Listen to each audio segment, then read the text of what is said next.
ایام معدودات، گنتی کے چند دن ہیں. یہ گویا کہ ثبوت ہے اس کا کہ یہ 2-3 دن سے زیادہ. معدود جو ہے وہ عربی زبان میں 9 سے زیادہ نہیں ہو سکتا. معدودہ جب آئے گا، ایام معدودات، یہ جمع جو ہے جمع قلت کہلاتی ہے. معدودات، معدودہ بڑی سے بڑی رقم ہو سکتی ہے، لیکن معدودات جمع قلت ہے.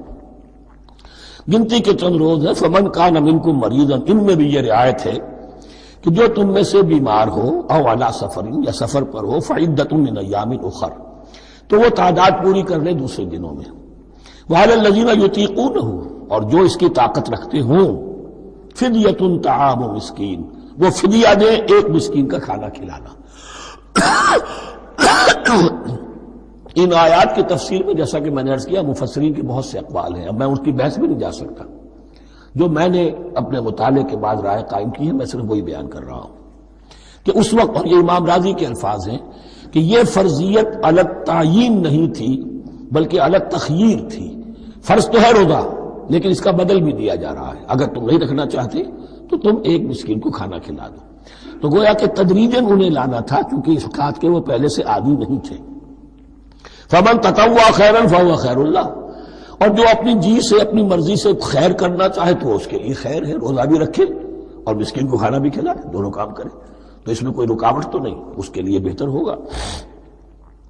وَأَن تَصُومُوا، اور دیکھو اگر روزہ رکھو، خیر لکم ان کنتم تعلمون، یہ تمہارے لیے بہتر ہے اگر تم جانو. اب یہاں بھی ایک طرح کی رعایت کا انداز ہے.